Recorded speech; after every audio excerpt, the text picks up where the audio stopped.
رسوله المجتبى وعلى آله وصحبه وبارك وسلم دائما أبدا أما بعد أعوذ بالله من الشيطان الرجيم بسم الله الرحمن الرحيم قل اللهم مالك الملك تؤتي الملك من تشاء وتنزع الملك ممن تشاء.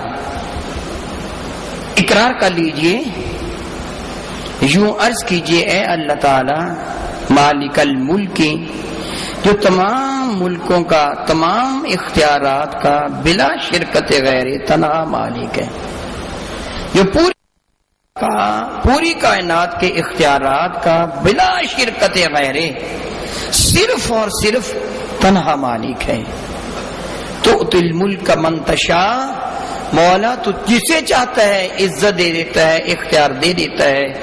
وتنزع الملک ممن تشاء، جس سے چاہے تو ملک، اختیار، قدرت چھین لیتا ہے. وتعز، تو غلبہ دیتا ہے. عزیز کا لفظی معنی غلبہ ہوتا ہے. کہتے ہیں کہ میرا عزیز ہے، محبت والے کے لیے کیا کہتے ہیں کہ میرا عزیز ہے، یعنی اس کی محبت نے میرے دل پر غلبہ کر رکھا ہے، اس کی محبت میرے دل پر غالب ہے. اس اعتبار سے لفظ عزیز کہتے ہیں. لفظی معنی اس کا کیا ہوتا ہے؟ غالب ہو جانا. عزت والا، عزت کو عزت اس لیے کہتے ہیں کہ اس کی محبت یا روب کا غلبہ مد مقابل کے دل پر ہوتا ہے. تو وہ تو عز من تشاء، مولا تعالی تو غلبہ دیتا ہے، عزت دیتا ہے جس کو چاہتا ہے. وہ تو ذل، اور تو ذلیل کرتا ہے. ذلت کا لفظی معنی پستی ہوتا ہے، ہلکا پن ہوتا ہے. اے مولا تعالی تو عزت چھین لیتا ہے، ذلت سے ہم کنار کر دیتا ہے. من تشاء، جس کے لیے تو چاہتا ہے. بیدک الخیر، تیرے ہی دست قدرت میں ساری کی ساری بھلائی ہے. انک علی کل شیء قدیر، اس میں شک نہیں کہ تو ہر ممکن شے پہ قادر ہے. یہ میں نے جملہ جو عرض کیا نا کہ ہر ممکن شے پہ قادر ہے، ہو سکتا ہے کہ ہمارے بھائیوں میں سے، آپ میں سے کوئی شخص یہ خیال کر لے کہ یہ کبھی ہم نے پڑھا نہیں ہے. انک علی کل شیء قدیر، اللہ تعالیٰ ہر شے پہ قادر ہے، یہ تو پڑھا ہے، لیکن انہوں نے اس میں لفظ ممکن کہہ دیا. چونکہ میں عقائد پڑھا رہا ہوں اس لیے میں نے ترجمہ اس انداز سے کیا ہے. اللہ تعالیٰ اگر ہم یہ کہیں کہ ہر شے پہ قادر ہے، معاذ اللہ تعالیٰ ثم معاذ اللہ تعالیٰ کل کو یہ کہہ دے اللہ شادی کرنے پر قادر ہے، اللہ تعالیٰ جھوٹ بولنے پہ قادر ہے، اللہ تعالیٰ فریب کرنے پر قادر ہے، اللہ تعالیٰ دھوکہ دینے پر قادر ہے، تو یہ ساری چیزیں اللہ تعالیٰ کی شایان شان نہیں ہیں بلکہ منافی الوہیت ہیں.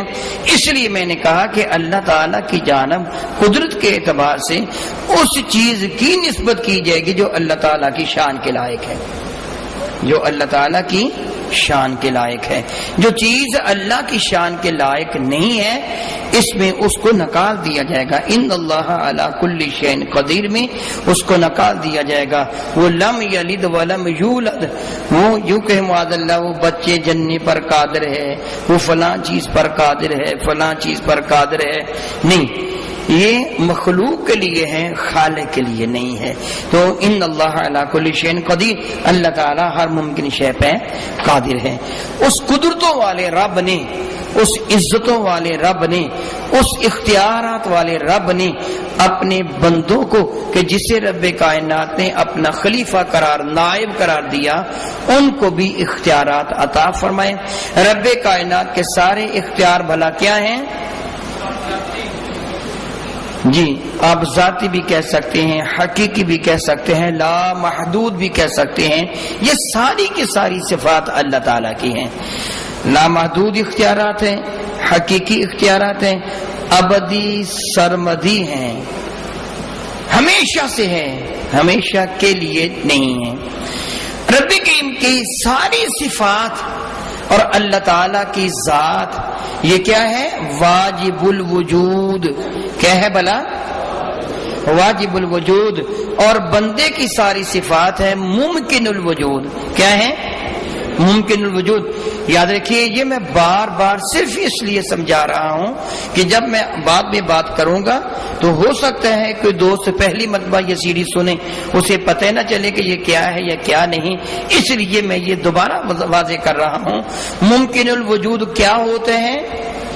کہ جس کا پایا جانا یا نہ پایا جانا دونوں ممکن ہو. واجب الوجود کس ذات کو کہا جاتا ہے؟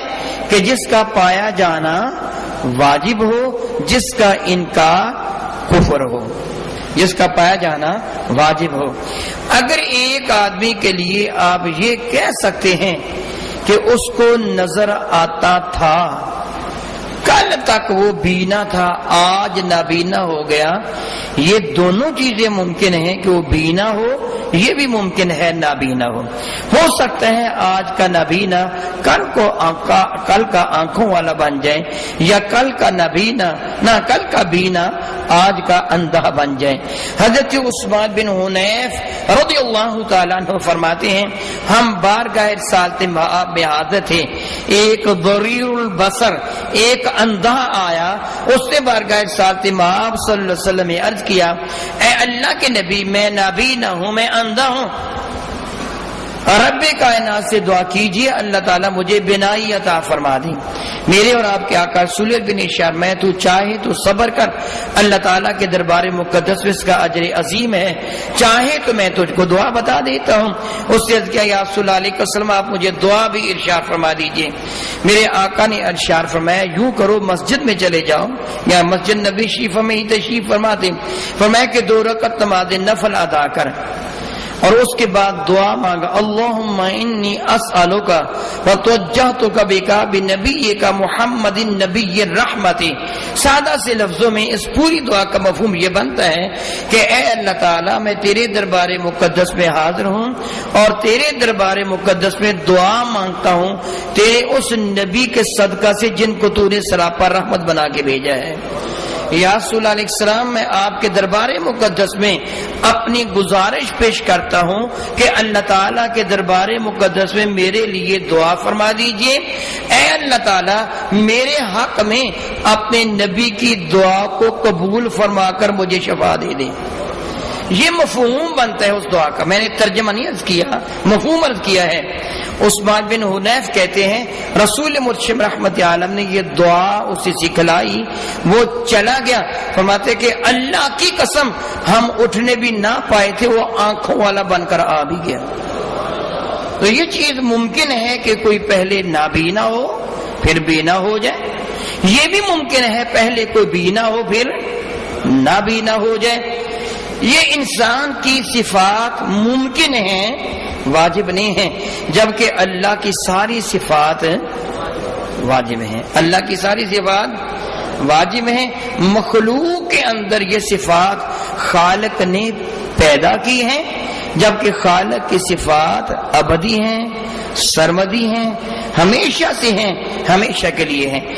کل نہیں بلکہ پرسوں جمعرات کے دن میں نے بعض چیزیں ایسی عرض کی تھی کہ جن کو مجازن اللہ تعالیٰ کے سوا کسی اور کو بھی دیا گیا.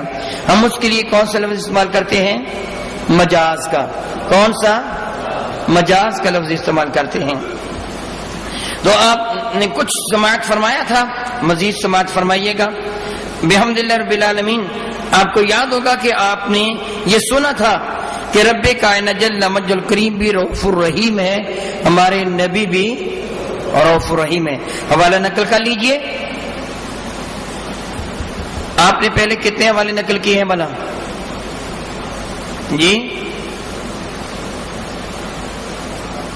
یار گن کے دس دیو، لکھے ہے کچھ کہ کوئی نہیں؟ تو کتنے حوالے نقل کیے آپ نے؟ کم از کم 3 حوالہ زیادہ آپ نے نقل کر لیے ہیں. کتنے؟ 4 کر لیے تھے. سورہ بنی اسرائیل کا انہ سمیع البصیر کر لیا تھا، تو پھر 3 لکھیے، دوبارہ لکھ لیجئے.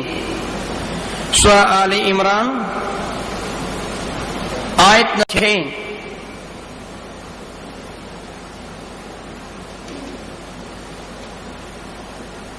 سورہ احزاب آیا بارکہ نمبر 55، سورہ بقرہ آیا بارکہ نمبر 143،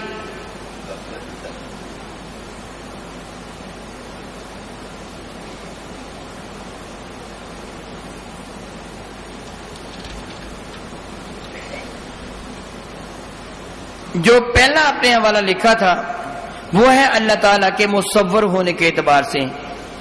یہ جو میں نے آپ کو حوالہ لکھوایا ہے کہ سورہ آل عمران آیا بارکہ نمبر 6، یہ حقیقت ہے. اس کے سامنے مجاز لکھی، مجازن. وہ حدیث بارکہ میں نے آپ کو سنائی تھی کہ اللہ تعالیٰ مادر رحم میں ایک مصور فرشتے کی ڈیوٹی لگا دیتے ہیں. یہ مصور ہوتا ہے تصویر بنانے والا، تو اللہ بھی مصور ہے، فرشتہ بھی مصور ہے، انسان بھی، بندہ بھی مصور ہے. اور دوسرا جو آپ کو لکھوایا ہے حقیقت کے اعتبار سے آیا بارکہ نمبر 55 ہے سورہ احزاب کی. یہاں ان اللہ علی کل شیء شہیدہ کہ اللہ تعالیٰ ہر شے پر شہید ہے.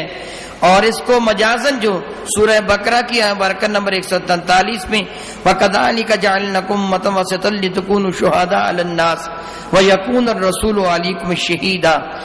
پہلی آیت بارکہ میں یعنی سورہ احزاب کی 55 نمبر آیت بارکہ میں شہید ہونا اللہ تعالیٰ کی صفت ہے، جبکہ سورہ بقرہ کی 143 نمبر آیت بارکہ میں شہید یعنی گواہ ہونا بندے کی بھی صفت ہے، اور بندوں کے آقا تاجدار ابو اجم شفیع معظم رحمت عالم کی بھی صفت ہے.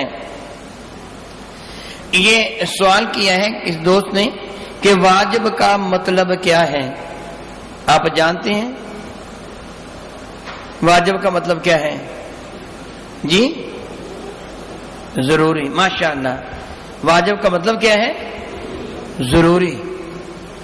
بس یہاں یہی سمجھیے کہ ایسا ضروری کہ جس کو ایک لمحہ کے لیے بھی غیر ضروری سمجھنا حرام ہو بلکہ کفر ہو.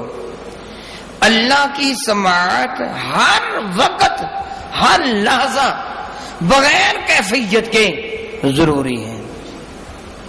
بندے کی قوت سماعت محتاج ہے کان کی، آواز کی. اللہ تو اللہ ہے. کیا بلا؟ اللہ تو اللہ ہے. میں نے اپنی ان گناہگار آنکھوں سے پڑھا کہ موسیٰ کلیم اللہ کو جب رب کائنات جل مجد القریب نے اس تجلی سے نوازا تو موسیٰ کلیم اللہ کئی میل کے فاصلے پر رینگنے والی چیونٹی کو ملاحظہ فرما لیتے تھے. قرآن کریم گواہ ہے، سورہ نمل ہے، حضرت سیدنا سلیمان علیہ السلام نے کئی میل کے فاصلے پر زمین پر چلنے والی چیونٹی کی آواز کو سن لیا تھا. یہ نبی کی قوت سماعت ہے. اگر آپ کا جی چاہے آپ کہیں کہ میں بھی سن لیتا ہوں تو ایک چیونٹی پکڑ کر کان میں ڈال لیں، پھر اس سے پوچھے کہ وہ کیا کہہ رہی ہے، پتہ چل جائے گا. مگر نہ وہ نبی کی قوت سماعت ہے. سوچئے یہ نبی مخلوق ہیں، اللہ خالق ہے. اگر اللہ نے اپنے نبی حضرت سلیمان علیہ السلام کو یہ قوت عطا فرما دی تو سوچئے اپنے محبوب کو کتنی قوت عطا فرمائی ہوگی. یہ میں نے محض اور محض ایسے ہی ڈکونسلہ نہیں عرض کیا، بلکہ میرے نبی فرماتے ہیں میں وہ سنتا ہوں جس کو تم نہیں سنتے، میں وہ دیکھتا ہوں جس کو تم نہیں دیکھتے. میرے نبی نے فرمایا کہ آسماں کا 4 انگل کے برابر بھی ایسا مقام نہیں ہے، خالی نہیں ہے جہاں کسی فرشتے نے پیشانی نہ رکھی ہو. فرشتے کی پیشانی آسمان پر رکھی جاتی ہے، میں اللہ کا نبی سنتا ہوں. تو آپ جانتے ہیں جب آپ پیشانی کو نماز پڑھتے ہوئے آپ چٹائی پر سہ پر رکھتے ہیں تو کتنی آواز پیدا ہوتی ہے. آپ اپنے کانوں سے نہیں سن سکتے، میرے نبی آسماں پہ فرشتوں کی وہ پیشانی رکھنے کی آواز زمین پہ بیٹھے سماعت فرما رہے ہیں۔ یہ سب کچھ ممکن ہے، واجب نہیں ہے۔ میں نے یہ مثالیں صرف اس لیے دی ہیں کہ میں آپ کو یہ سمجھا سکوں کہ اگر اللہ کی مخلوق کی قوت سماعت کا یہ عالم ہے جو اللہ کی محتاج ہے، ممکن ہے، تو وہ ذات جو کسی کا محتاج نہیں، جو واجب ہے، اس کی قوت سماعت کو کون جان سکتا ہے؟ تو اللہ کی ساری صفات واجب ہیں، بندے کی ممکن ہیں۔ تو اگلے آیت کا تعریف فرمائیے گا جو حقیقت کے اعتبار سے ان اللہ بالناس لرؤوف الرحیم، یہ سورہ بقرہ کی 143 نمبر آیت ہے۔ یہ حقیقت ہے کہ اللہ تعالیٰ بندوں کے ساتھ رؤوف الرحیم ہے۔ مجازی طور پر رب کائنات نے میرے نبی کو رؤوف الرحیم کہا، اور یہ سورہ توبہ کی 128 نمبر آیت برکہ۔ آگے لکھیے چوتھا حوالہ، انہ هو السمیع البصیر۔ یہ قرآن کریم میں متعدد جگہ آیا، مگر میں نے جو حوالہ نوٹ کیا ہے یہ سورہ بنی اسرائیل کا، سبحان الذی اسری بعبدہ، اس سورہ بارکہ کا انہ هو السمیع البصیر، یہ سورہ بنی اسرائیل کی پہلی آیت بارکہ کا آخری جز ہے۔ سورہ دہر مجازی طور پر رب کریم ارشاد فرماتے ہیں انا خلقنا الانسان من نطفۃ امشاج، بے شک ہم نے انسان کو پیدا کیا ایسے پانی سے، ایسے نطفہ سے جو باہم ملا ہوا تھا۔ فرماتا نبتلیہ، تاکہ ہم اس کو امتحان کے مراحل سے گزاریں۔ فجعلناہ، ہم نے کر دیا انسان کو سمیعا بصیرا، سمیع بھی کر دیا، بصیر بھی کر دیا۔ سمیع اور بصیر ہونا حقیقی طور پر کس کی صفت ہے؟ مجازن یہاں رب نے فرمایا میں نے بندے کو بھی سمیع و بصیر بنا دیا۔ اب بندے میں یہ صفت پائی جاتی ہے کہ نہیں؟ اگر آپ کہیں گے کہ میں بھی سمیع و بصیر ہوں، کوئی شرک تو نہیں ہوگا نا؟ کیا خیال ہے؟ نہیں ہوگا نا؟ کیوں نہیں ہوگا؟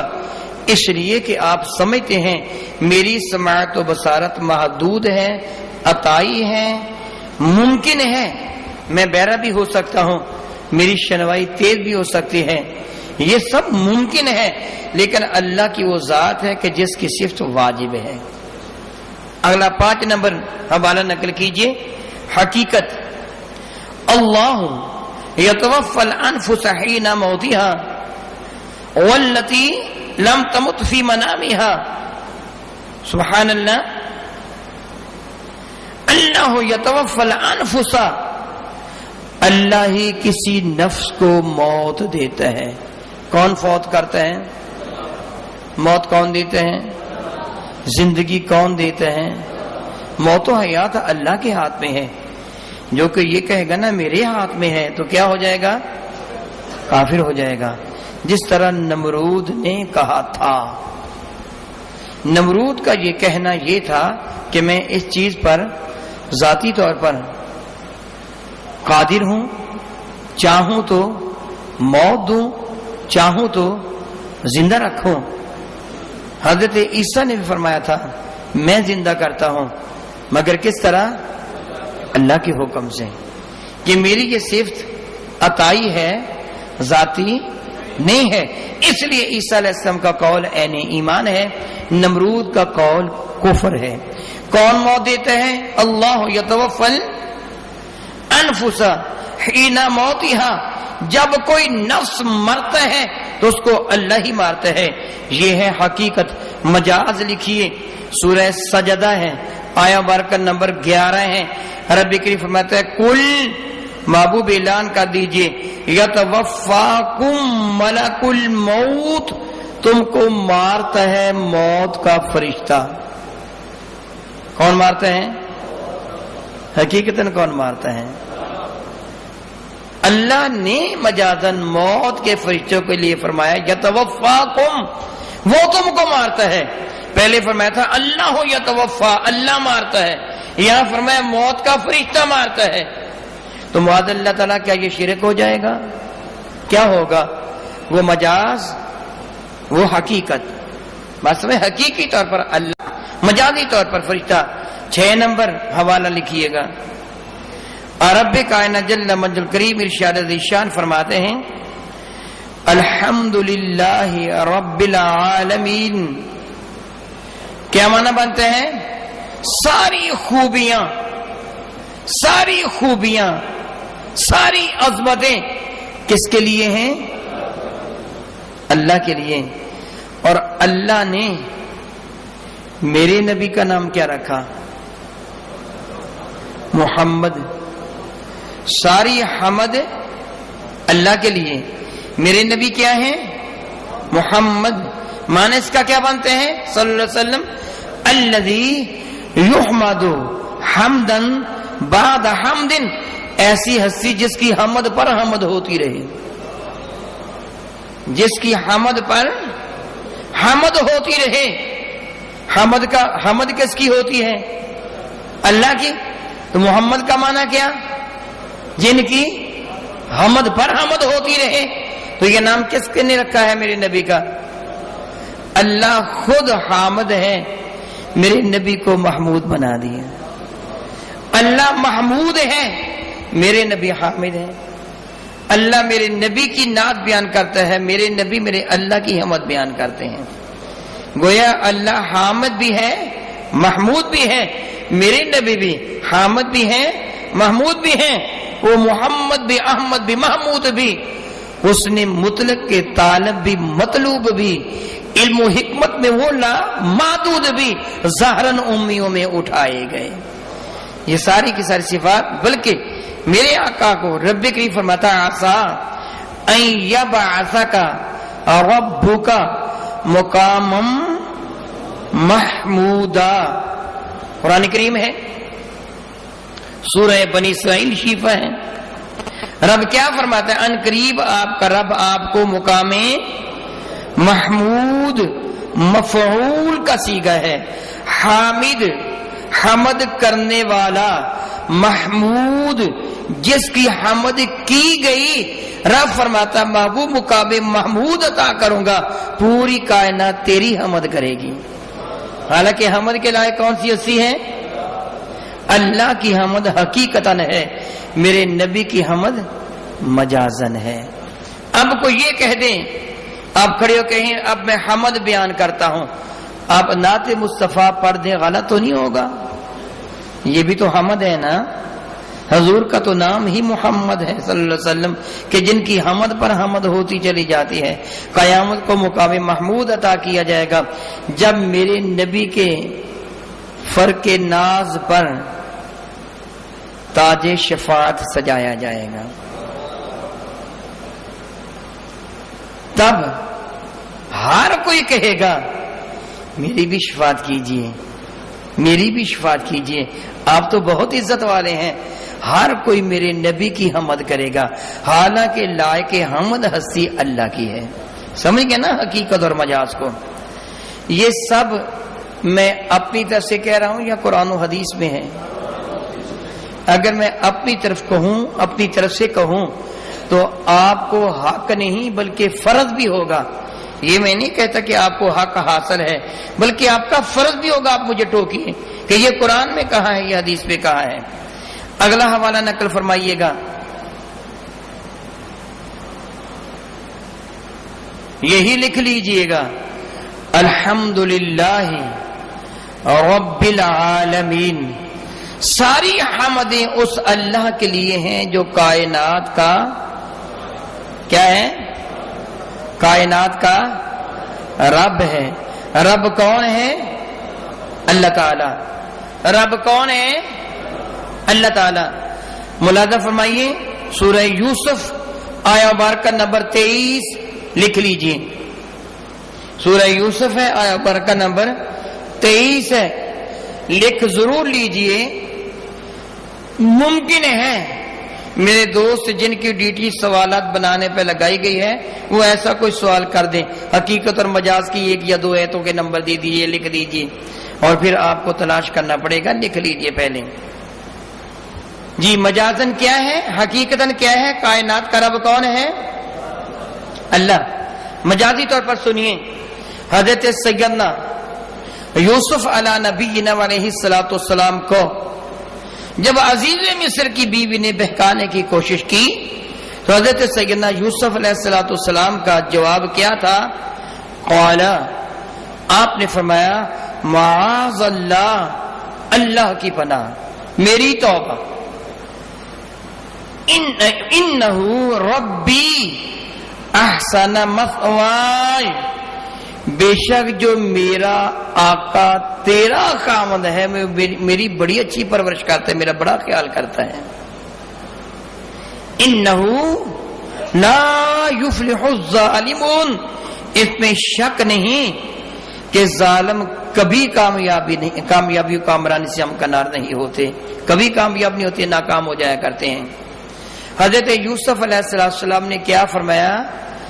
انہ ربی احسن مثواي، جو میرا آقا تیرا خاوند ہے وہ میری پرورش بڑے اچھے طریقے سے کرتا ہے، وہ میرے ساتھ وفا کرتا ہے، میں بے وفائی کروں، اس کی بیوی کے ساتھ خیانت کروں؟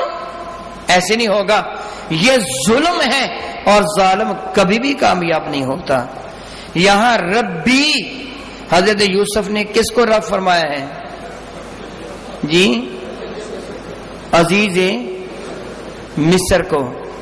آپ آیا برکہ لکھ لیں اپنے گھر میں جا کر، قرآن کریم ترجمے والا جس کی بھی تفسیر ہو، جس کو آپ پسند کرتے ہو لے لیں، آپ دیکھیں یہاں رب سے مراد کون ہے، لکھا ہوگا عزیز مصر۔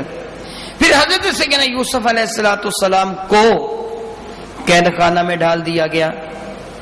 اس قید خانہ میں دو اور مجرم بھی ڈالے گئے۔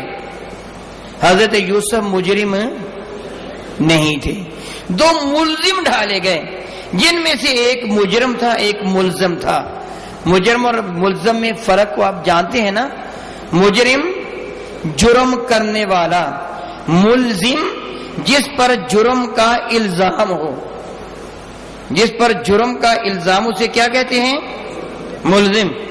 لفظی معنی اس کا چمٹ جانے کی جگہ ہوتی ہے، چمٹ جانا، چمبڑ جانا، جو کہ اس کے ساتھ اس کو چسپاں کر دیا جاتا ہے۔ مجرم جرم کرنے والا، ملتزم حرم کعبہ کو جگہ کو کہا جاتا ہے جہاں چمٹ کر دعا مانگنا میرے نبی کی سنت ہے۔ بہرحال حضرت سیدنا یوسف علیہ السلام کے ساتھ دو ملزموں کو، جن میں ایک ملزم اور دوسرا بعد میں مجرم ثابت ہو گیا تھا، ان کو حضرت یوسف کے ساتھ قید خانہ میں ڈال دیا گیا۔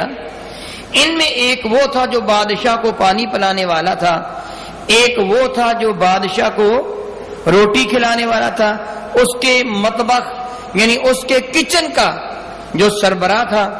دراصل ان پر الزام تھا بادشاہ کو زہر دیا گیا تھا، پتہ نہیں تھا کہ زہر دیا کس نے ہے، روٹی پہ زہر ڈالا گیا ہے سالن میں، یا پھر پانی میں زہر ڈالا گیا ہے۔ چنانچہ وہ دونوں افراد گرفتار کر لیے گئے کہ جنہوں نے بادشاہ کو یہ چیزیں پیش کی تھی، پانی پیش کرنے والا بھی، روٹی پیش کرنے والا بھی۔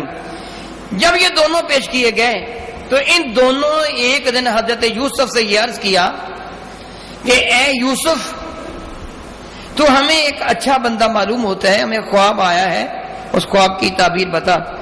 تفصیلی واقعہ آپ نے پڑھنا ہو تو سورہ یوسف میں پڑھ لیجئے گا، میں تفصیلی واقعہ بیان کر کے وقت کو ضائع نہیں کرنا چاہتا۔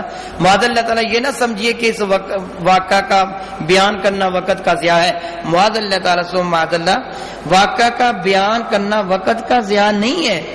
مراد یہ ہے کہ آپ ایک ضروری چیز پڑھ رہے ہیں، میں اس کو بہت لمبا شرح و بصر کے ساتھ بیان کروں گا، وقت صرف ہو جائے گا، جس مقصد کے لیے آپ آئے وہ مقصد ادھورا رہ جائے گا۔ حضرت یوسف علیہ السلام کو نے کہا ہم نے خواب دیکھا ہے۔ پوچھا کیا خواب دیکھا ہے؟ اور ایک نے عرض کیا وہ جو پانی پلانے والا تھا، اس نے کہا کہ میں دیکھ رہا ہوں کہ میں انگور کے خوشے کو لے کر اس کو نچوڑ رہا ہوں اور بادشاہ کو انگور کے خوشے کا پانی پلا رہا ہوں۔ دوسرے نے کہا کہ میں نے دیکھا میرے سر پر روٹیوں کا ٹوکر رکھا ہوا ہے اور پرند آتے ہیں روٹی اٹھا اٹھا کے لے جا رہے ہیں۔ آپ نے ان کو جواب دینے سے پہلے فرمایا جو کھانا ابھی ہمارے پاس نہیں پہنچا جو آئے گا میں اس کے آنے سے پہلے بتا دیتا ہوں وہ کھانا ہوگا کیا. یعنی آپ نے بتایا کہ اللہ نے مجھے علم غیب عطا فرمایا ہے کہ کھانا آنے سے پہلے ہی میں بتا دوں گا کہ کھانا ہے کیا. حالانکہ ابھی تک یوسف علیہ السلام نے کوئی اعلان نبوت نہیں فرمایا تھا. تو اگر یوسف علیہ السلام اعلان نبوت فرمانے سے پہلے اتنا علم رکھتے ہیں تو یوسف علیہ السلام تو شب معراج میرے نبی کے مقتدی تھے. میرے نبی کے علم کا کیا کہنا. قرآن کریم میں ہے کہ یوسف علیہ السلام نے فرمایا تھا وہ کھانا ابھی تمہارے پاس آئے گا نہیں کہ میں پہلے بتا دوں گا. پھر آپ نے ان کو رب کائنات کی توحید کی دعوت دی. پھر آپ نے ان کے خواب کی تعبیر بیان فرمائی. اس شخص کے لیے فرمانے لگے جس نے کہا تھا کہ میں نے انگوروں کے خوشے کو نچوڑ کر بادشاہ کو پلاتے ہوئے خواب میں دیکھا. فرمایا کہ تو رہا ہو جائے گا, تو رہا ہو جائے گا. وہ جس شخص نے کہا تھا میرے ساتھ پر روٹیوں کا ٹوکرا ہے, یہ بادشاہ کو کھانا کھلانے والا تھا, کچن کا یہ سپرڈنٹ تھا. تو آپ نے فرمایا تیرے خواب کی تعبیر یہ ہے کہ تجھ پر جرم ثابت ہو جائے گا, مجرم تو ہے, اور تجھ کو سولی دے دیا جائے گا. یعنی ایک اونچے درخت پر یا لکڑی پر سولی دینے کا یہ طریقہ تھا کہ ایک لکڑی کو زمین پر لٹا لیتے, لکڑی کے اوپر ایک لکڑی اس طرح باندھ دیتے, انسان کے ہاتھ ایسے پھیلا کر دونوں ہاتھوں میں لمبے لمبے کیل لگا کر لکڑی کے ساتھ جڑ دیا جاتا, باندھ دیا جاتا جگہ جگہ سے, گردن میں رسی ڈال کر یہ جو درمیان میں کھڑی لکڑی ہوتی اس کے ساتھ باندھ دیا جاتا. جس طرح آپ نے عیسائیوں کے گرجاؤں پر بنی شکل دیکھی ہوگی, یہی صلیب ہوا کرتی تھی. پھر اس کو کھڑا کر دیتے تھے. یہ آدمی بعض اوقات سخت جان ہوتا, 2 3 4 5 6 دن تک وہ لٹکتا رہتا زندہ, پھر کہیں جا کے اسے موت آتی. تو یوسف علیہ السلام فرمایا تو جس طرح لٹکا دیا جائے گا پرندے تیرے سر کو نوچ نوچ کر کھائیں گے, اس طرح تیری موت آئے گی. حضرت سیدنا یوسف علیہ السلام نے ان کو ارشاد فرما دیا کہ ایسے ایسے کر کے ہوگا. وہ کہہ لگے ہم تو مذاق کر رہے تھے, ہمیں تو خواب کوئی آیا ہی نہیں. فرمان لگے خواب آیا ہو نہ آیا ہو, جو میں نے کہہ دیا وہ ہو گیا, جو میں نے کہہ دیا وہ ہو گیا. چنانچہ آپ کو رب کریم کی عطا سے یہ علم تھا کہ اس کو سولی دے دیا جائے گا اور اس کو سولی نہیں دیا جائے گا. تو جس کو سولی نہیں دیا جانا تھا اس سے خطاب فرما کر یوسف علیہ السلام فرمانے لگے. میں نے یہ واقعہ صرف اس لیے بتایا کہ آپ کو سمجھ آ جائے. حضرت یوسف علیہ السلام اس کو فرمایا. رب کائنات قرآن کریم سورہ یوسف شیفہ کی 42 برکہ میں ارشاد ذیشان فرماتے ہیں وَقَالَ لِلَّذِي ظَنَّ أَنَّهُ نَاجٍ مِّنْهُمَا. تو یوسف علیہ السلام نے فرمایا وَقَالَ لِلَّذِي, فرمایا یوسف علیہ السلام نے اس شخص کو ظنّا, جن کے بارے میں ان کو یقین تھا کہ انہو ناجم منہما, کہ یہ ان دونوں میں سے نجات پا جائے گا, یعنی اس کو سولی نہیں دیا جائے گا. اور کو کیا کہا اذکرنی عند ربک, ذکر کرنا میرا اپنے رب کے سامنے. کیا کہا تھا؟ آپ کہیں گے اس کو انہوں نے لکھا منہو مذکرنی, کیونکہ میم کو زال کے ساتھ ملایا گیا ہے. وہ پہلا حمزہ جو تھا امر کا اس کے اوپر جو پیش تھا اس کو حذف کر دیا گیا. تو کیا ان دونوں میں سے اس کو فرمایا جس کے بارے میں آپ کو یقین تھا کہ یہ نجات پا جائے گا. کیا فرمایا اذکرنی عند ربک, اذکرنی تو ذکر کرنا میرا عند ربک, اپنے رب کے سامنے. یہاں رب سے مراد کون ہے؟ بلکہ فرعون مصر, عزیز مصر نہیں, فرعون مصر. عزیز مصر فرعون مصر کا ماتحت تھا. اسی کو معزول کر کے فرعون مصر نے حضرت یوسف کو عزیز مصر بنا دیا تھا. فرعون کے مر جانے کے بعد یوسف علیہ السلام پورے مصر کے حکمران بن گئے تھے. ابتدا میں یہ عزیز مصر تھا, جس نے حضرت یوسف علیہ السلام کو خریدا تھا، اپنے گھر لے کے آیا تھا.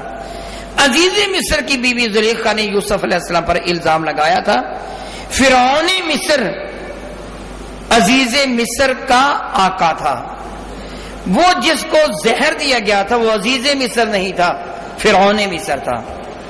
میں یہاں یہ بات بتا دوں، آپ کہیں فرعون وہی، مصر کے ہر بادشاہ کو اس زمانے میں فرعون کہا جاتا تھا.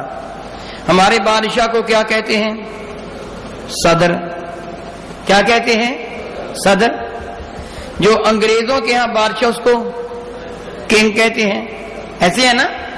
عرب میں بادشاہ کو ملک کہتے ہیں. ایران میں اس زمانہ میں بادشاہ کو خسرو کہتے تھے، اور فارس میں بادشاہ کو کسرا کہتے تھے. حبشہ کے بادشاہ کو نجاشی کہتے تھے. مصر شہر کے بادشاہ کو خضیو یا فرعون کہتے تھے. یمن کے بادشاہ کو طبا کہا جاتا تھا، یعنی اس بادشاہ کو طبا اول ثانی ثالث. اسی طرح فرعون اول ثانی ثالث، اسی طرح کسرا اول ثانی ثالث، اسی طرح خسرو اول ثانی ثالث، اسی طرح نجاشی اول ثانی ثالث. یعنی مختلف علاقوں میں بادشاہوں کے مختلف نام ہوا کرتے تھے. یہ فرعون مصر تھا. پہلے عزیز مصر کو رب کہا، اب فرعون مصر کو رب کہا. یہ کس نے کہا؟ اللہ کے نبی نے. کس نے کہا؟ اللہ کے. تو کیا یہ جملہ شرک کا کہا تھا؟ یہ مجازن کہا تھا. اور پھر رب کائنات جل مجدہ الکریم نے، یاد رکھیے سورہ یوسف میں کئی جگہ ایسے الفاظ میں نے دو نقل کی. رب کائنات نے ہمیں بھی ایک حکم دیا. یہ تو تھا نا حضرت یوسف کے کہنے تک. ذہن میں آ سکتے ہیں یوسف علیہ السلام اس وقت تک اعلان نبوت تو نہیں فرمایا تھا. اعلان نبوت فرمانے سے پہلے یہ جملے کہے ہیں نا.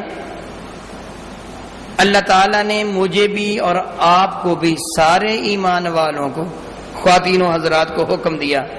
وہ کیا حکم دیا؟ رب ارحمہما. یہ بھلا کن کے لیے حکم ہے؟ امی کے لیے، ابا کے لیے. ہما تسنیہ کا صیغہ ہے. ربی، اے میرے رب، ارحم، رحمت نازل فرما، ہما، ان دونوں پر، جو میری امی ہے اور میرا ابا ہے، کما، جس طرح ان دونوں نے، رب یا، وہ دونوں رب بنے تھے میرے، صغیرہ، جب میں چھوٹا سا تھا. یہ حکم کس کا ہے؟ اللہ کا ہے نا. یہاں ماں اور ابا کو کیا کہا گیا؟ دو رب. رب یعنی ان دونوں نے ربوبیت کی تھی میری، صغیرہ، جب میں بہت چھوٹا ہوا کرتا تھا. اصغر چھوٹا، صغیر بہت ہی چھوٹا. اے اللہ، جب میں بہت چھوٹا ہوا کرتا تھا تو میری اماں نے بھی، میرے ابا نے بھی میری ربوبیت کی تھی. میری ماں بھی میری رب، میرا ابا بھی میرا رب. اے میرے رب، تو ان پر رحمت نازل فرما. آیت ایک ہے، اسی میں پہلے اللہ تعالیٰ کو رب کہا، اسی میں امی کو رب کہا، اسی میں ابو کو رب کہا. آیت ایک ہے لیکن ہر جگہ معنی جدا جدا ہوگا. پہلے رب حقیقی ہے، یہ رب مجازی ہے. بات سمجھ آئی کہ نہیں آئی؟ بلا وجہ کسی پر شرک کا فتویٰ نہیں لگانا چاہیے. دیکھنا چاہیے وہ مجازی طور پر کہہ رہا ہے کہ حقیقی طور پر کہہ رہا ہے. اگلی بھی، اگلی آیا برکہ، یعنی اگلا حوالہ نقل فرمائیے، 7 نمبر حوالہ. حقیقت یہ ہے کہ ابراہیم علیہ السلام نے نمرود کو فرمایا تھا، اذ قال ابراہیم ربی الذی یحیی و یمیت. ابراہیم علیہ السلام نے فرمایا میرا اللہ وہ ہے، میرا رب وہ ہے. سبحان اللہ. یہاں رب کی ایک صفت بیان کی جا رہی ہے. ماں باپ کو بھی رب کہا، بادشاہ کو بھی رب کہا، اس کے نائب کو بھی رب کہا، اللہ تعالیٰ کو بھی رب کہا. یاد رکھیے، میں اتنی سی بات عرض کر دوں، لفظ رب کی تشریح عرض کر دوں تاکہ آپ کو سمجھنا آسان ہو. رب کا لفظی معنی ہوتا ہے بتدریج اوج کمال تک لے جانے والا. رب کا کیا معنی ہوتا ہے؟ ہو سکتا ہے میرے کئی دوست کہیں گے میرے کئی دوست کہیں گے یہ بتدریج اوج کمال یہ کیا بلا ہے، یہ تو بتا دیں. بتدریج کا معنی ہوتا ہے بتدریج درجات سے ہے. درجات سیڑھی کے جو ڈنڈے ہیں نا، سٹیپ ہیں، ان کو کہا جاتا ہے. اور یہ سٹیپ کس طرح انسان کو چھت پر لے جاتے ہیں؟ آہستہ آہستہ. کس طرح لے جاتے ہیں؟ بتدریج کا لفظی معنی ہوتا ہے آہستہ آہستہ، سہل سہل، سٹیپ وائز، ایک کے بعد دوسرا مرحلہ، اس کے بعد تیسرا مرحلہ. بتدریج اوج کمال. اوج بلندی کو کہتے ہیں. کمال کا معنی تو آپ کم سے کم جانتے ہیں کہ یہاں کمال دین مراد نہیں ہے، بلکہ کمال سے مراد ایک مخصوص مقام ہے. ٹھیک ہے نا؟ کسی کو آہستہ آہستہ بلندی تک لے جانا، اوج کمال تک لے جانا، یعنی اس کو مکمل کر دینا آہستہ آہستہ. کسی کو ایسی شخصیت کو کیا کہا جاتا ہے؟ رب. کیا کہتے ہیں؟ رب. اب رب کائنات جل وعلا رب ہے، اللہ رب ہے. میں مثال دے کے سمجھاتا ہوں. ایک شخص زمین میں دانا بو دیتا ہے، مناسب نمی ہوتی ہے، مناسب موسم ہوتا ہے، مناسب پیریڈ ہوتا ہے، اس دانے میں نمو پیدا ہوتا ہے، دانے میں تغیر آتا ہے، تبدیلی آتی ہے، چینجنگ آتی ہے. جب وہ دانا مناسب نمی کی وجہ سے پھولنا شروع ہو جاتا ہے، نمی کو جذب کرتا ہے، پھولنا شروع ہو جاتا ہے، تو اس کے اندر میرا رب اپنی شان ربوبیت کا اظہار فرماتا ہے. اب اس کے اندر تبدیلی آنی شروع ہو جاتی ہیں. بلکہ اس کی یہ پہلی تبدیلی بھی میرے رب کی ربوبیت کی دلیل ہے. وگرنہ دانے کا کمال کب تھا کہ وہ پانی کو چوس سکتا، پانی کیسے اس میں داخل ہو سکتا تھا؟ یہ بھی میرے اللہ کی شان ربوبیت کا مظہر ہے. پھر اس کے اندر ایک تغیر آتا ہے، تبدیلی آتی ہے کہ وہ دانا دو چیزوں میں تبدیل ہو جاتا ہے. ایک چیز روٹ، اصل، جڑ کہلواتی ہے، وہ نیچے کی جانب چلی جاتی ہے، اور دوسرا حصہ جس کو شگوفے کا نام دیا جاتا ہے وہ زمین کا سینہ چیر کر باہر نکل آتا ہے. نرم و نازک بڑا ہوتا ہے. ایک بچہ بھی اپنی انگلیوں میں مسل لیتا ہے، مگر طاقتور اتنا ہوتا ہے کہ بعض اوقات پتھر بھی توڑ کر باہر آ جاتا ہے. وہ کون ہستی ہے جس نے اس میں تبدیلی کی؟ وہ ذات جس میں اس میں تبدیلی کی ہے وہی رب ہے. پھر آپ جانتے ہیں کہ یہ ایک یا دو پتے جو پہلے اس کے نکلے، وہ دو پتے تھے، درمیان میں ایک شگوفہ نکلا. اگر وہ دال قسم کی چیز تھی، بسوط دیگر جس طرح چری، مکئی وغیرہ، وہ آگ وغیرہ، ایک پتا نکلا، پھر اس پتے سے دوسرا پتا، پھر اس سے تیسرا پتا، پھر اس سے چوتھا پتا. اگر وہ دال قسم کا دانہ ہے تو دونوں پتوں کے درمیان سے ایک نیا پتا، یہ دالیں گر گئی، وہ نیا پتا، پھر اس ایک پتے کے دو پتے، 2 سے 4 6 8 تنا بنتا چلا گیا. پھر بہت بڑا درخت بن گیا. پھر اس کو مزید بیج لگ گئے. اس کو عدم سے وجود میں جو ذات لے کے آئی اسی کو رب کہا جاتا ہے. یہی حال تیرا ہے، یہی حال میرا ہے. پہلے کیا تھا؟ ایک قطرہ پانی میں سپرم کی جو تعداد ہوتی ہے، ایک قطرہ میں 2.5 کروڑ، کتنے؟ تقریباً 2.5 کروڑ تک سپرم ہوتے ہیں ایک قطرہ میں. اور ہر سپرم 2.5 کروڑ سپرم، ہر سپرم کے 3 حصے ہوتے ہیں. ایک ہیڈ، ایک باڈی، ایک ٹیل، یعنی ایک سر ہوتا ہے، ایک بدن ہوتا ہے، ایک دم ہوتی ہے. کبھی آپ نے وہ چھوٹے چھوٹے مینڈک جب ابتدائی حالت میں ہوتے ہیں دیکھے ہوں گے، مچھلی کی شکل کے ہوتے ہیں، ان کے پیچھے ایک دم ہوتی ہے، بعد میں وہ مینڈک کی شکل اختیار کر لیتا ہے. انسان کی پہلی حالت یہی ہوتی ہے. وہ اللہ ایک خلیے کو 2 خلیوں میں، ایک سیل کو 2 سیل میں تبدیل کرتا ہے. 2 سے 4 سیل بن جاتے ہیں، 4 سے 8 سیل بن جاتے ہیں. یہ بنتا چلا جاتا ہے، انسان کا بدن مارز وجود میں آتا چلا جاتا ہے. وہ کون ہے جو سب کچھ یہ کر رہا ہے؟ اسی ذات کو ذات رب کہا جاتا ہے۔ یہ چنگلیاں ہے نا، چیچی، اس کے جو خلیات ہیں نا، جو سیلز ہیں، ان کی تعداد شاید کروڑوں سے تجاوز کر کے اربوں تک جا پہنچے۔ یہ سیلز کا ڈھیر ہے۔ جب ہم بیمار ہوتے ہیں، کمزور ہو جاتے ہیں، سیلز مر جاتے ہیں، میل بن کر اتر جاتے ہیں۔ جب کوئی موٹا ہوتا ہے، سیلز بنتے زیادہ ہیں، مرتے کم ہیں۔ ہمیشہ ایک موت طاری رہتی ہے انسان پر۔ تو یہ جو اس میں تبدیلی لانے والی ذات ہے، وہ ذات کون ہے؟ رب ہے۔ یہ ہے حقیقی رب۔ ماں باپ کو یہاں رب کیوں کہا گیا؟ حقیقتاً پرورش کرنے والا، بتدریج اوج کمال تک لے جانے والا اللہ ہے۔ مجازن ماں باپ اسے کھانا کھلاتے ہیں، ماں اسے اپنا دودھ پلاتی ہے، ابا کمائی کر کے لا کے اسے کھلاتا ہے، اس لیے ان کو بھی پرورش کرنے والا رب کہہ دیا گیا۔ میں نے یہ وضاحت اس لیے کی ہے تاکہ آپ کو سمجھ آ جائے کہ رب کا معنی کہاں کیا ہوگا۔ وہاں فرعون مصر کو رب کیوں کہا تھا؟ وہ اپنے خیال میں اپنے ملک والوں کی پرورش کرتا تھا۔ عزیز مصر کو حضرت یوسف نے رب کہا کہ وہ حضرت یوسف کی پرورش کرتا تھا۔ جہاں رب کائنات نے ماں باپ کو رب کہا کہ ماں باپ اولاد کی پرورش کرتے ہیں۔ بات اب تو سمجھ گئے ہیں نا بحمد اللہ تعالی کہ وہاں رب کو رب کہا گیا، یہاں رب کہا گیا، تو کن معنی میں؟ اگلا حوالہ بھی نقل فرما لیجئے جو میں عرض کر رہا تھا کہ اذ قال ابراہیم ربی الذی یحیی و یمیت، ابراہیم علیہ السلام نے فرمایا میرا رب زندگی بھی دیتا ہے اور موت بھی دیتا ہے۔ اسی طرح حیاتی دینا کس کا کام ہے؟ اللہ کا۔ سورہ مائدہ ہے 32 آیت برکہ ہے، مجاز تحریر کیجئے۔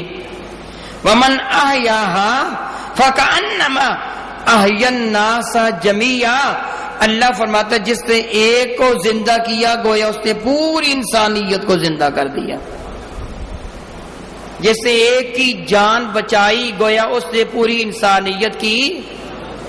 یہاں جان بچانے کو احیا سے تعبیر کیا گیا ہے۔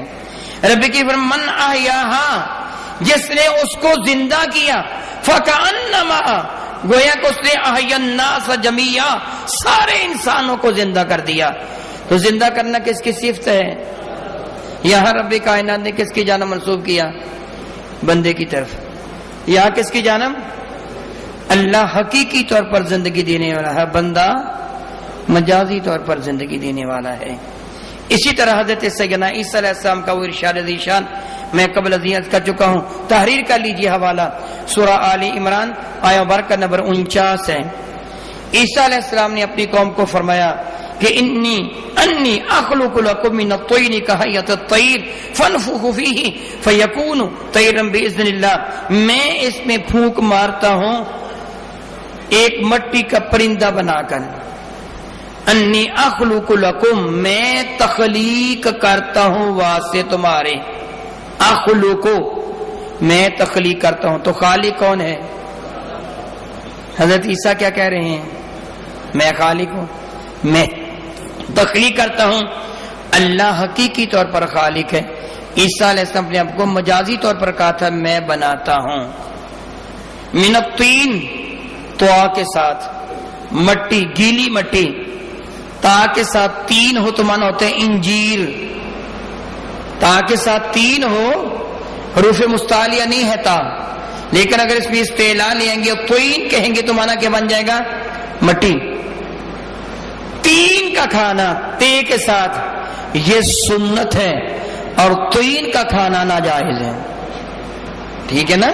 تو اور تا میں فرق مروز خاطر رکھیے گا۔ وہ کہنے لگے، فرمانے لگے کہ میں مٹی سے بناتا ہوں، کہا حیات الطیر، ایک پرندے کی حیت، شکل، صورت، فانفخ فیہ، پھر میں اس پہ پھونک مارتا ہوں، فیکون، وہ ہو جاتا ہے طیرن، اڑنے والا۔ مگر یہ سب کس طرح ہوتا ہے؟ باذن اللہ، میرے اللہ کے حکم سے۔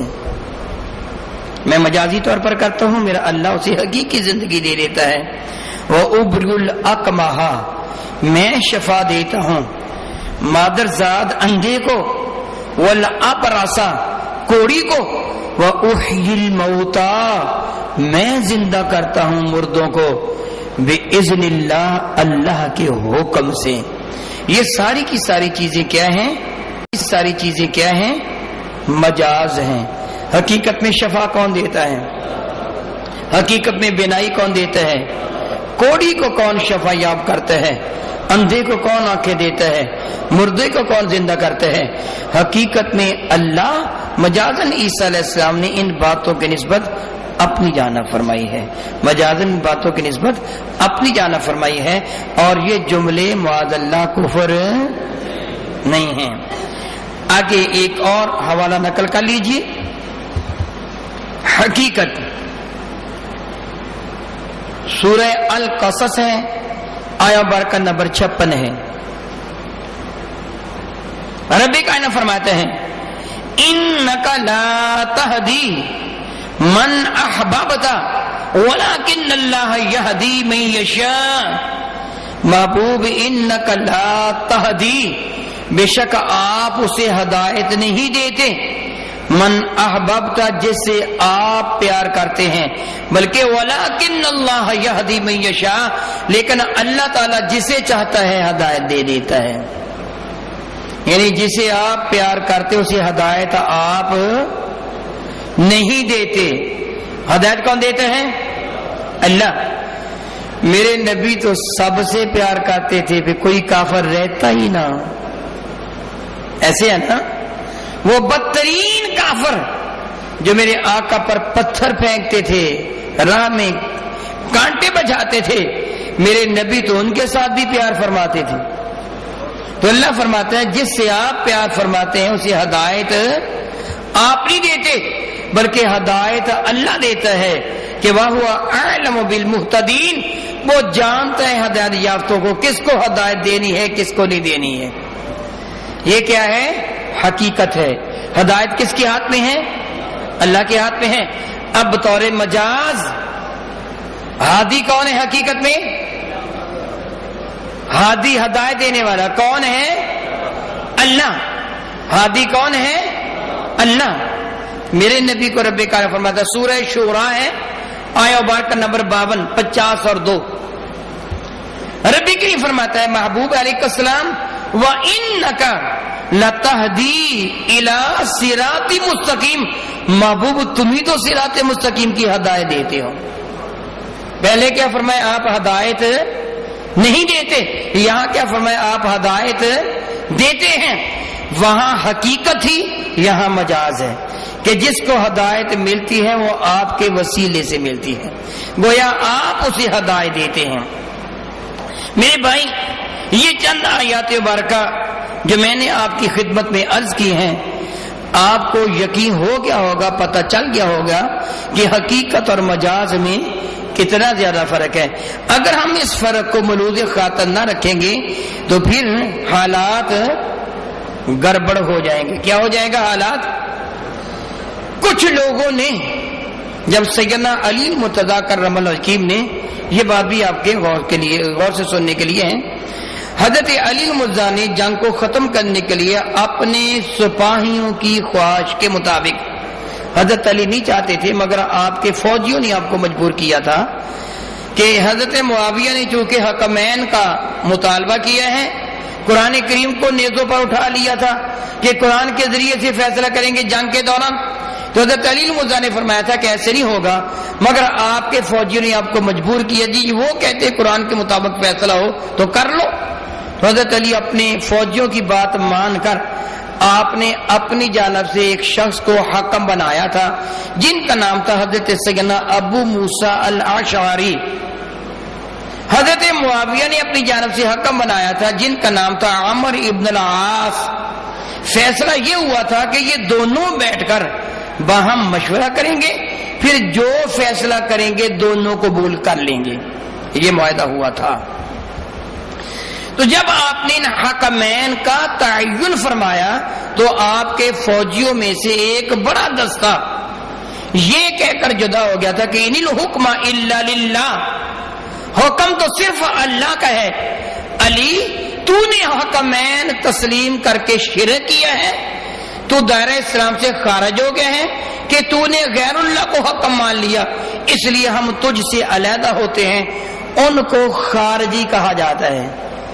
انہوں نے مسلمانوں پر یہ فتویٰ لگایا حضرت علی پر اور حضرت علی کی ساری فوج پر کہ تم کافر ہو چکے ہو غیر اللہ کو حکم مان کر، کہ حکم تو اصل میں اللہ ہے، تم نے غیر اللہ کو حکم مان لیا اس لیے تم کافر ہو گئے ہو۔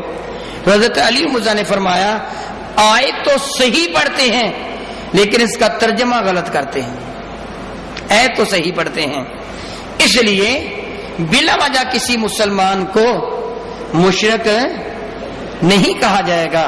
بحمد اللہ تعالیٰ ایک ایمان والا یقین رکھتا ہے کہ سب کچھ اللہ تعالیٰ کے ہاتھ میں ہے، اگر کوئی کسی کو کچھ دیتا ہے تو اللہ کے حکم کے تحت۔ یہ کسی میرے دوست نے سوال کیا ہے کیا نبی اعلان نبوت کے بعد نبی ہوتا ہے یا پیدائشی طور پر نبی ہوتا ہے؟ اللہ تعالیٰ قرآن کریم میں فرماتا ہے اذ اخذ اللہ میثاق النبیین، جب اللہ نے نبیوں سے وعدہ لیا تھا۔ یہ کب وعدہ لیا تھا؟ عالم پتہ چلا کہ نبی کی تو روح بھی نبی ہی پیدا ہوتی ہے، بدن تو کہیں بعد میں آتا ہے، بدن تو کہیں بعد میں آتا ہے، روح تو بہت پہلے پیدا ہو چکی ہے۔ اللہ نے تو نبیوں کی روحوں کو بھی نبی ہی فرمایا ہے، اس لیے نبی پیدائشی طور پر نبی ہی ہوتا ہے۔ باقی یہ رہ گیا کہ اعلان نبوت کا فرماتا ہے۔ حضرت عیسیٰ علیہ السلام نے کیا فرمایا تھا؟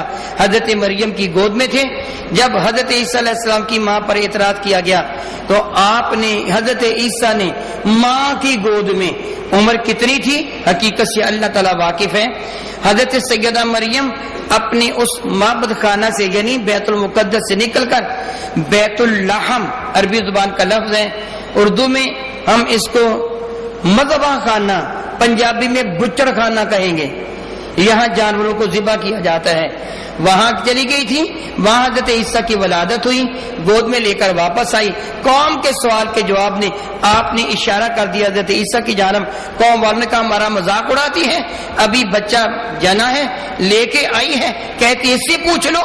تو حضرت سیدنا عیسیٰ علیہ السلام نے قوم کی جانب منہ کر کے فرمایا تھا انی عبد اللہ آتانی الکتاب وجعلنی نبیا، میں اللہ کا بندہ ہوں، اللہ نے مجھے کتاب دی ہے، نبی بنا کے بھیجا ہے۔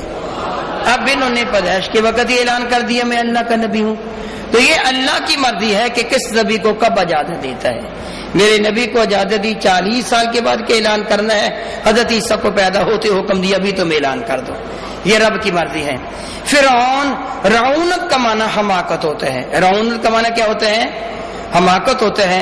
فرعون بڑا پاگل احمق، غرور، جانتے ہیں آپ غرور خالی گھڑے کی آواز کو کہتے ہیں، گھڑے میں پانی نہ ہونا، خالی ہو، آپ اس پر ہاتھ مارے تو بڑی آواز آتی ہے، لیکن گھڑے میں پانی ڈال دی تو پھر آواز نہیں آتی۔ یہ غرر، خالی گھڑے کی آواز کو کہا جاتا ہے۔ مغرور، باتیں تو بڑی کرتا ہے مگر اندر ہوتا کچھ نہیں، اس لیے اس کو مغرور۔ فرعون راؤن سے ہے، ایسا وہ بدبخت جو بڑا احمق تھا، خود کو رب کہلوا دیا، وہ اپنے آپ کو بڑا سمجھتے تھے، اس لیے ان کو فرعون کہا جاتا تھا۔ تو بعد میں ایسا ایسا سارے بادشاہوں کو فرعون کہا جانے لگا۔ حضرت یوسف کے زمانے کا فرعون اور ہے، حضرت موسیٰ کے زمانے کا فرعون اور۔ آپ کا جو وقت تھا وہ تو ہو چکا، کچھ کہنا چاہتے ہیں آپ؟ جی کہیں۔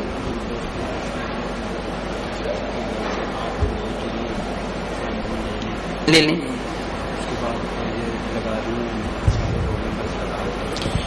ٹھیک ہے جی، میں نے شروع میں یہ کہا تھا کہ آپ میرے پاس بعد میں سفارش نہ لے